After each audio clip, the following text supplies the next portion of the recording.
ऐन मौके पर सबने जाहिर कर दिया है कि हम अलग अलग चुनाव लड़ रहे हैं। ऐसे में आप पवन मजनी जी के लिए क्या सोचते हैं? यह लड़ाई आपकी कठिन नहीं हो रही है?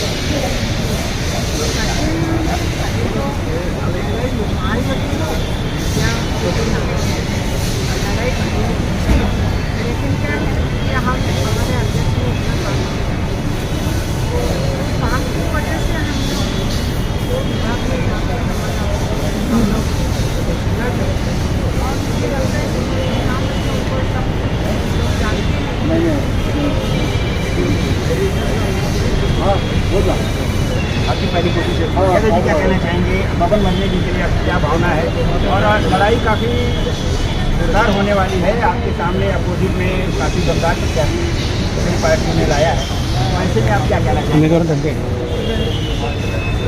दबंगाव अपने साथ विजय निश्चित है, इसलिए वहाँ पर दबंगाव मध्य नहीं, वहाँ की पूरी जनता लड़ रही है। हर पक्ष के लोग वहाँ आए थे, आपकी बातचीत इसलिए लगा कि मतलब जो है खाली दबंगाव अपने अकेले नहीं, पूरी वहाँ की पब्लिक जो है सब इनके तरफ खड़े हैं। तो ये लड़ाई कल तक आप लोग संयुक्त रूप से लड़ने वाले थे, अब आपके तीनों मंत्री जो है उन्होंने अपनी अपनी पार्टी को अलग अलग कर दिया है, तो ऐसे में ये मत का विभाजन नहीं हो रहा है? नहीं, मत का विभाजन तो हो रहा है, लेकिन उसमें ये मनपा का जो इलेक्शन होता है उसमें जो है कैंडिडेट के ऊपर डिपेंड करता है। लोग ये देखते हैं कि कौन हमारा मदद करने वाला है। यहाँ पक्ष की बात नहीं रहती, यहाँ पर पर्सनल आदमी को देखते हैं। इनका जितना छवि है वहाँ पर, लोग इनको चाहते हैं कि बड़े बड़ा बहुत साहब यहाँ आवे। और OBC का वार्ड भी है, वहाँ OBC माइनॉरिटी और जो है ये सब जो है लोग आप देखे होंगे आप 10 दिन तो उनका जो है सब चाहते थे बदलू नहीं हम करें ऐसा। महिलाओं की तरफ से आप क्या कहना चाहते हैं कि मजनी जी का कार्य कैसा रहा है और उनका कार्य बहुत अच्छा है। और नगर से मध्य सर जी आएंगे, यूपी हो या नहीं हो, हम ही जीतेंगे। पक्का है? हाँ पक्का है। आप क्या कहना चाहेंगे? पवन मजनी जी के लिए क्या शुभकामना देंगे?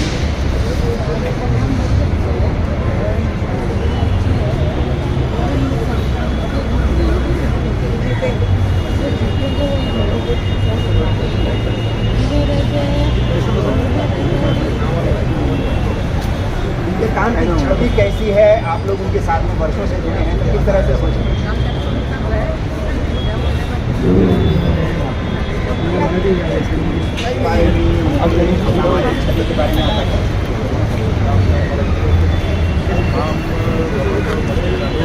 आप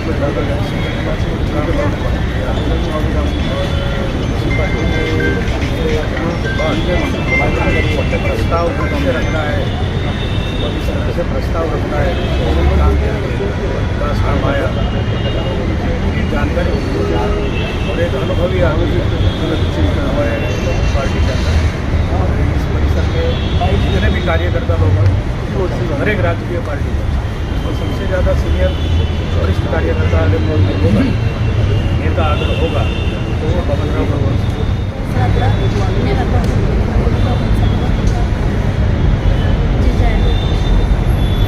आपको रिस्पॉन्स मिलेगा? मतदाताओं ने किस तरह से इनको सोचा है या जाना है, इनके काम को देखा है, वो सारी बातें जो है भविष्य में बहुत बड़ा एक भूमिका अदा करने वाली है। आपण बघत असाल तर महायुती जी होती त्यामध्ये आता कुठेतरी राष्ट्रवादी काँग्रेस पक्ष हा एकटा लढताना दिसतोय।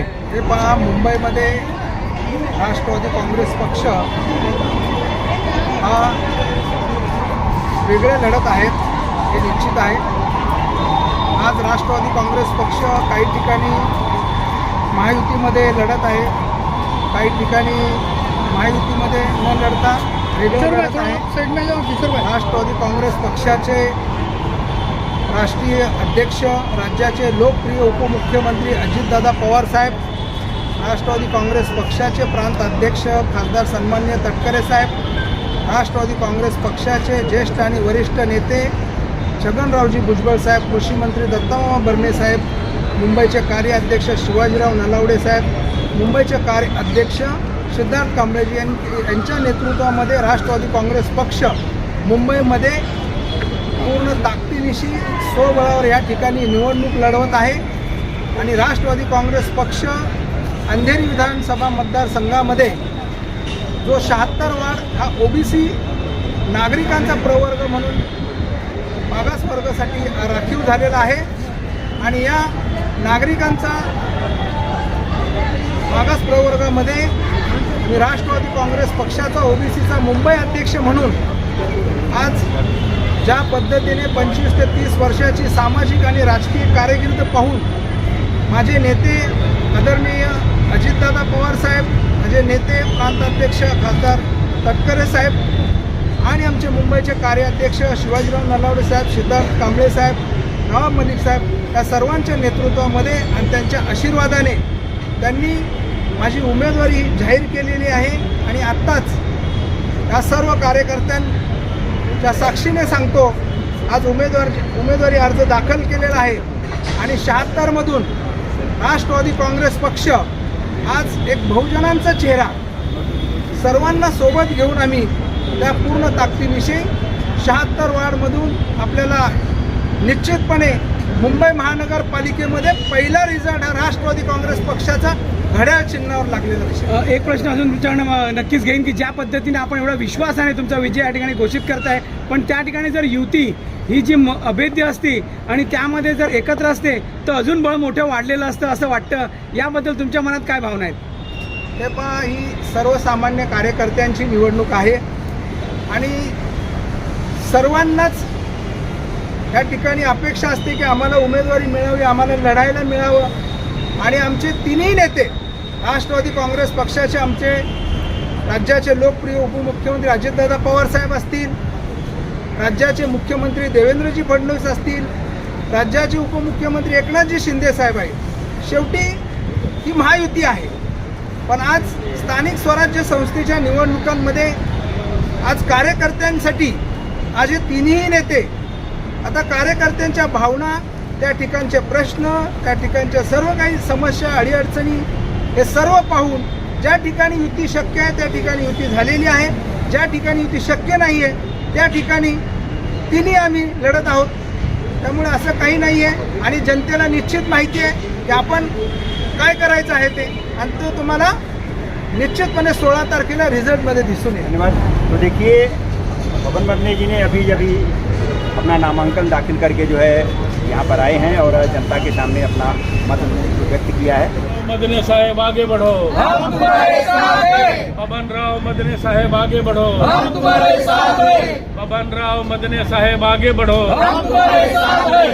अजितदादा पवार साहेबांचा विजय असो, अजितदादा पवार साहेबांचा विजय असो. एकच वादा, अजितदादा, एकच वादा, अजितदादा, एकच वादा, अजितदादा, एकच वादा, अजितदादा, एकच वादा, अजितदादा. राष्ट्रवादी काँग्रेस पक्षाचा जय असो. राष्ट्रवादी काँग्रेस पक्षाचा